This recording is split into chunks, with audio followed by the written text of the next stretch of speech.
Hello all, હું doctor Abhilasha from bankers vascular centre. આજના વિડીયોમાં વેરિકોઝ વેન્સના દર્દીઓએ પોતાના પગની ત્વચા ચામડીની કાળજી કેવી રીતે રાખવી એની મુખ્ય 5 બાબતો જાણીશું.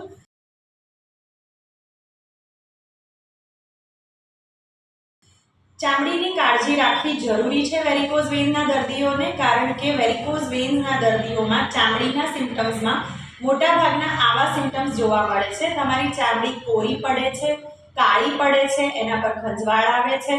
જો વધુ ખંજવાળો તો એ ત્વચા તૂટે છે, ચામડી ઉખડે છે અને ત્યાં ચાંદા અને ભાઠા પડે છે. વેરિકોઝ વેન્સના દર્દીઓએ પોતાની ચામડીની કાળજી ચોક્કસપણે રાખવી જોઈએ. જેમાં પહેલી ટીપ છે સ્ટે હાઇડ્રેટેડ. તમે ખૂબ જ વધારે પાણી પીવો દિવસ દરમિયાન, 2.5 લીટર કરતાં પણ વધારે, જેનાથી તમારી ચામડીને મોઇશ્ચર મળે. સેકન્ડ થિંગ છે જેન્ટલ ક્લિન્ઝિંગ. વેરિકોઝ વેનના દર્દીઓએ પગની ત્વચાને હલકા હાથે સાફ કરવી જોઈએ, ચોખ્ખી રાખવી જોઈએ. સોફ્ટ કપડાથી તરત જ તમારા નખ કે હાથ ન અડે તેનું ધ્યાન રાખવું જોઈએ. ત્રીજી ટીપ છે ડેઇલી મોઇશ્ચરાઇઝિંગ.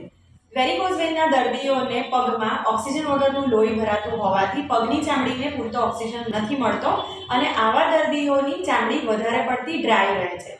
તો તમે તમારી ચામડી પર વેસેલિન છે, કોઈ પણ સારું કોલ્ડ ક્રીમ છે કે પછી છેલ્લે કોપરેલથી, કોકોનટ ઓઇલથી એને થોડું મોઇશ્ચર રાખવાનો ટ્રાય કરો અને થોડી ઓઇલી રાખવાનો ટ્રાય કરો. ચોથી વસ્તુ છે સનસ્ક્રીન પ્રોટેક્શન. તમારે તમારી ચામડીને વધારે તડકામાં જો જવાનું થાય તો સનસ્ક્રીનથી પ્રોટેક્ટ કરવી જોઈએ, જેનાથી તમારી ચામડી વધારે ડ્રાય ન થાય, એને બર્નની ઇફેક્ટ ન આવે અને ઓલરેડી ડેમેજ ત્વચા વધારે ડેમેજ ન થાય. તો સારું સનસ્ક્રીન લોશન તમે યુઝ કરી શકો છો. છેલ્લી અને લાસ્ટ ટીપ છે બટ નોટ એટ લીસ્ટ, તમારે સ્ટોકિંગ્સ પહેરવા જોઈએ. સ્ટોકિંગ્સ પહેરવાથી બ્લડ સર્ક્યુલેશન એટલું બધું વધારે પડતું ખરાબ નહીં થાય.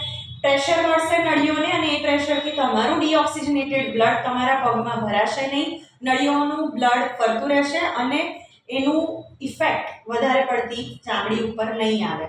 તો આ 5 ટીપ રેગ્યુલર બેઝિસ પર વેરિકોઝ વેન્સના દર્દીઓએ સાચવવી જોઈએ, એની કાળજી રાખવી જોઈએ અને નોન ઓપરેટિવ ટેકનિક્સ જેમાં કોઈ પણ જાતના કટ કે ટાંકા નથી, ફરીથી ન થવાની જવાબદારી સાથે do contact Bankers Vascular Center for permanent solution of your varicose veins.